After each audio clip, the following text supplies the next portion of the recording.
You like the studio? Okay, to be fair, this is actually not my studio. This is my friend's who's actually here with me right now. We're gonna be talking about, you can come. I just gotta say a funny story though about Danny here, Rubio. Yep. Which one? Go whatever. Either one. So he's been a long time subscriber. I actually recognized him back from my Discord group. Whatever happened to that thing? So I was selling 3 lenses that were L mount. Yeah, he ended up buying them and I'm here at his studio and we chatted, we've hit it up, we're friends now. He's a fellow LUMIX user. That's right. So I've had these cages for actually quite a while. So at release, full disclosure, Kondor Blue did send me a cage to go with my S5II S5 Mark II. And then Smallrig also sent me a cage to do a comparison on these two. But when I met Rubio, he actually had the half cage for the S5 Mark II. From Tilta. From Tilta, yes. So what we're gonna be doing here is we're gonna be comparing the 3 and talking about maybe some of the things we like, maybe some of the things we dislike, and maybe some concerns, if any. And then hopefully we can give you guys a good recommendation on which one would be best for your S5 Mark II. Do you wanna say my intro though? Oh, okay, hold on. I've never had anybody else do this. Keep your hands and feet inside your video. Roll the clip.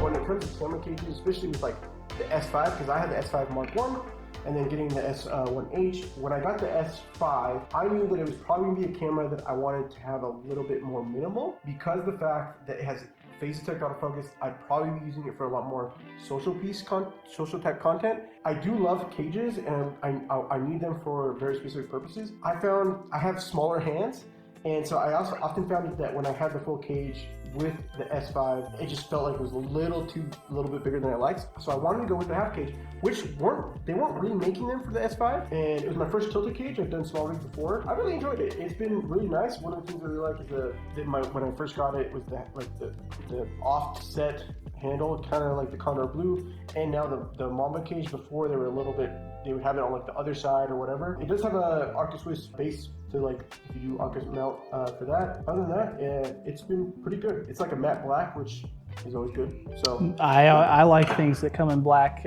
We've talked about the S5IIX before. The camera that I'm pretty sure Batman would keep in his back cave. I do want to say something about my past experience with cages. I normally don't like cages at all. The only reason I got a cage for my S1H, I had the Kondor Blue cage, which is a lot different than this cage. I mostly just got it to use bigger lenses, essentially. I've gotten a lot more time with the Smallrig, so I'm gonna talk about the Smallrig first, since Rubio talked about the Tilta. The Smallrig, the thing that I really like about it is the little, I know this is like a little thing, but it gives you all the tools right in the bottom. So I can screw this onto my cage, but then also it has the tool, I don't know, that's an Allen key, is that what it's called? You can unscrew it, so then you can quickly slide it on and lock it in, or slide it out and take it off.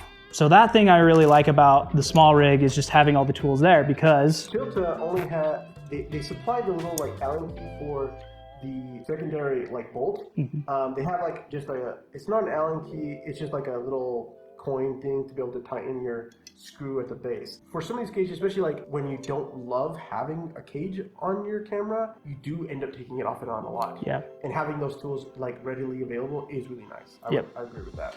Yeah, and I'll get into it more when I talk about the Kondor Blue, but for my use case, the reason why the Smallrig is my favorite is because I'm shooting a lot of just like, I'm by myself and I'm not really using bigger cinema lenses. Even with this lens, I probably wouldn't really need to, use a heftier cage. I'll get into that. I like it so much because it fits so tightly onto the S5 Mark II as well. The handle can also screw off pretty easily. You just take this, screw it off. Sure, you can buy a handle for that. Yes. You can buy a handle. It's probably a little bit extra. I know that these come separate, but you can also get it together. Basically, I'm using it mostly for just like content creator stuff.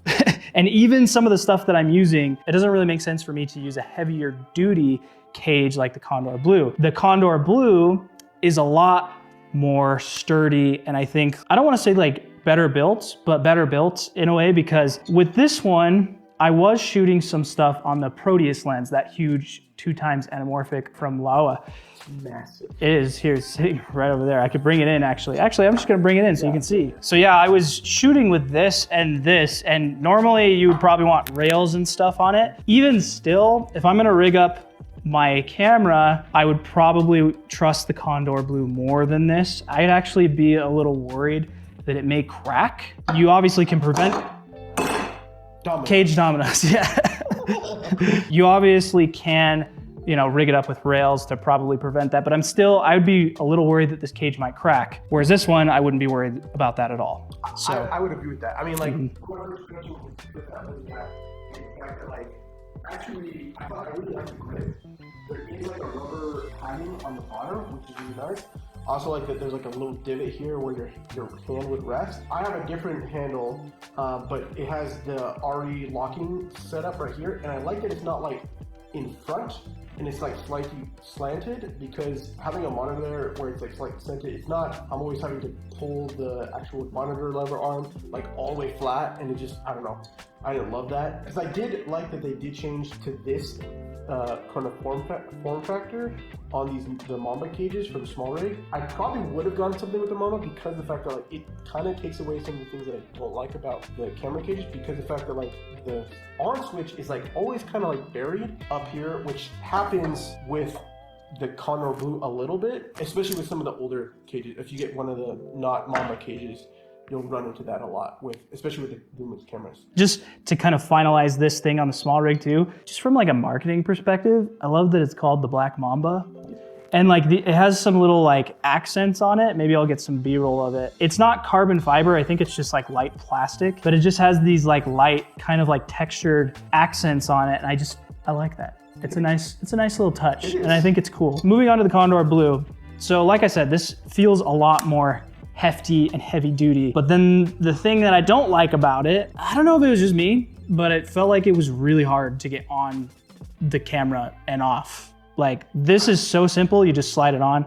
This is also just super simple looking at it. And this one might work well for me too, because I just don't like having a ton of like extra things on my camera. I don't mind this part. I'd have to get some use on this in order to get like form a better opinion. But if you want to be more light, even lighter than this, I'd probably say go with the Tilta. But on this one too, there's just so many like screws. Like, I already lost 2 little screws that I have no clue where they went when I was trying to get my camera on and off a few times. And it doesn't fit so like form factored, like close to the camera, which can be nice for mounting like, I don't know, like your external monitor and stuff like that. There's also a rosette mount right here as well, which none of these have that. So obviously half cage probably wouldn't have it, but so it might be nice adding like a hand grip or something else. When Dustin came by and dropped this off, I'll be honest with you, one of the biggest reasons why I didn't get it on the cage is the fact that like it took so many screws. Yeah. Like, it just was gonna be such a big chore to get it on, but then if we're gonna take it off after that. I also really appreciate the little bubble. Oh yeah, I forgot to mention that. Having that level there is nice to be able to like, especially if you handheld, you can make sure that you're balanced. Oh, and something else we need to cover, it has the record and stop in the handle. There is a cable, it's sitting over there, that you have to attach and plug into your camera. And I think you can get this accessory from like Smallrig. Yeah, I have Tilta as well. I don't think Tilta has one. You don't think Tilta has one? I don't really know. And it works for Sony as well. Yeah, Sony. I mentioned it in my video where I talk about the Kondor Blue cage for the S1H, that I actually bought the Tilta and I hated it. And then I got the Kondor Blue one, and I loved how convenient it was to attach it to rails and all that you could buy with the camera, the Kondor Blue version. It like slid in, and you could also just like unclick it out, and it was easy to get on and off the cage. They don't make cages like that though. They don't really. And over time, I do have to say, over time, I think that one was not like as solid, the S1H one, because some of my screws I could feel were getting like loose, and I would have to retighten them after shoots when I was using like really big lenses. So little flaw there. I can't speak to like this one, but I would say the big thing I look for in cages, now that I've used kind of these two, is convenience. If I'm gonna use it, I wanna slide it on really quick. And if I'm not gonna use it, I wanna slide it on quickly. I was even leaving the Smallrig cage on when it was on my Mantis pod at NAB, and I didn't even notice it was on. Like, it's so light. So the type of work that I do is I do podcast editing and shooting. I also do like a lot of client like corporate work, so interviews as well as like events and everything in between. For me, like for my day-to-day, I do like having a cage because sometimes like I don't need a full rig, meaning I don't need my V-mount and I don't need my monitor, but I do want a top handle. And it's like, but I don't want a cold shoe top handle, so that's why the like half cage really appealed to me, because if I do put a cage on, I'm gonna leave it on because I just don't want to like take it off. The two places that I find that makes it even more difficult is if you're doing a lot of gimbal work and you're packing and unpacking like your gear. Having a cage on your camera really impacts the ability to pack everything like backpack manufacturers kind of plan on. That's actually a good point, because I can say that when I had this cage on my camera in my Peter McKinnon, it sticks up a lot higher. It feels like, I mean, you can kind of just see it. It sticks up just high enough. I had to like squish it in my bag basically, right? And I had to obviously remove the handle. And this handle is like, it's a little bit like extra step to take it off. There's a little lock here, which is nice, but then yeah, extra step to take it off. Yeah, it does that with my Smallrig too. And this one just screws off, so. Should we rig 2 cameras up? Yeah, we want to rig our cameras up and just kind of give you an idea of what they look like rigged up. Yeah. So Let's do that. We got the boring person out of the way first. So this is really what I use it for a lot. Now I know you're probably gonna be like, well, this is stupid, I'm not a YouTuber. The whole point I'm trying to make with it is that it's convenient and it's light. So I could take this off, let's say it's on your tripod, take it off, you've got the top handle, ready to go. You've got something on the side for B-roll, like behind the scenes, or maybe you're mounting another camera of yourself, or maybe you want to mount this whole setup on a car or something like that. It just is, it's super light. It doesn't really give a lot of weight to whatever you're trying to shoot. Or maybe you just want a top handle, and I personally wouldn't use the hot shoe mount or the cold shoe mount, whatever, and I would get a cage for just the top handle. Oh, see, that like feels a lot better. It feels nice. Oh yeah, you haven't even gripped this one Yeah. when it's actually on it. See, this is one of those things that like, this open is really nice. This is now, the Kondor blue cage is definitely rigged up. I have to say, putting this thing together was, you definitely have to know which screws go where. Here's the thing when it comes to this. When you have a cage, my philosophy is like, if I'm gonna go handheld, like I don't want to feel uncomfortable holding my camera. And at this point, I feel like I have to have another handle, but then I'm like off of my record button because I like that I can hit my record buttons from the handle. And this handle, this grip is uncomfortable. I just come down with to say it, you know? Yeah. It's actually lighter than I was expecting. Yeah, well honestly, I think this is, the lens, the anamorphic lens is really nice. I would, if I was shooting more on this anamorphic, I'd want something like this, because I would be at least just like a follow focus, because yeah, it would be nice to have that. And that is something I just noticed. This has a NATO on the side, whereas on the Smallrig, there is no NATO on this side. So there is a NATO on this side though, it looks like. So for people like you who are watching this video, you're probably not the person that's going to be rigging up with this. You're gonna be, like, hands down, this is not what's going to be, right? Even me, like, I'm not shooting enough productions where I'm like rocking a full manual lens and I need like a side handle or whatever. I feel like most people who do LUMIX work with LUMIX cameras are one man to small crew teams. Yeah, probably 90% of people don't need a setup like this. Yeah, it looks cool. It does look really cool. It looks sexy. And I know I said I'm gonna be building a rig, like a cinema rig. I'm literally kind of just doing it for YouTube content. Just because I'm gonna build one and I'm gonna make it look like pretty badass. Like, don't fall into the trap, even when I show you that. What I can see is like, let's say you just don't have the budget for a higher end camera, then yeah, a Kondor blue cage with the S5 Mark II, because this is only $2,000 camera, $2,200 for the S5IIX, which will have all intra and internal recording and all that stuff. So that will be really nice. It just kind of depends on your needs and what your production is and what your budget is, so.